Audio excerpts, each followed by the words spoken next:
नमो आदेश. नाथपंथी अलौकिक साधना या यूट्यूब चॅनलवर आपल्या सगळ्यांचे स्वागत करतो. योगमार्ग भाग 2. साधना केल्यानंतर देह आणि इंद्रिये हे स्थिर होत असतात. प्राणस्पंदन स्थिर नियमित होतं. चित्तवृत्तीचा निरोध होतो आणि मग निर्मल निस्तरंग विषय संगरहित आत्मसमाहित अशा या अंतःकरणामध्ये स्वयंप्रकाशी आत्म्याचे स्वरूप प्रकाशित होते आणि हाच मोक्षप्राप्तीचा उत्तम उपाय आहे.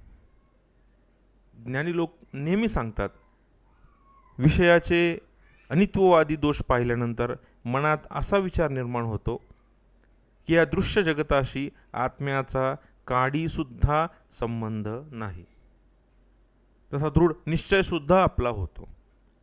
चित्त स्वभावतच विषय विमुख होणे, अगदी प्रशांत होणे, कर्मप्रवृत्ती नष्ट होतात आणि इंद्रिये हे स्थिर बनतात. देह, इंद्रिय, मन यात मूलभूत वासना वास करते आणि वासनेचे मूळ हे अज्ञानात आहे. अज्ञान हेच सर्व अनर्थाचे मूळ आहे. अज्ञानाची निवृत्ती झाली की सर्व प्रकारच्या चंचलतेची निवृत्ती होते. त्यासाठी यौगिक प्रक्रियेचे विशेष प्रयोजन ठरत नाही. आत्मविषयक श्रवण, मनन आणि ध्यानासन यामुळे आत्मस्वरूपाचे अपरोक्षाचा साक्षात्कार होतो. माया आणि मायेमुळे निर्माण झालेले सारे पदार्थ याविषयी वैराग्य उत्पन्न होते.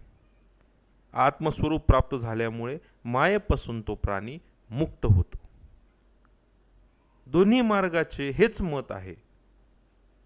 आत्मा स्वभावतच शुद्ध आणि मुक्त स्वभावाचा आहे.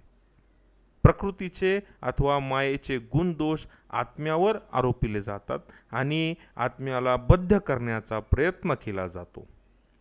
आत्म्याला यथार्थ स्वरूपाची उपछब्दी करून दिली की मुक्तीचा लाभ होतो. हीच मुक्ती दोन्ही मार्गांचे लक्ष्य आहे, परंतु त्यांची साधन प्रणाली ही वेगवेगळी आहे. साधन प्रणाली ही वेगवेगळी असली तरी दोघांचे ध्येय एकच आहे. धन्यवाद. आदेश.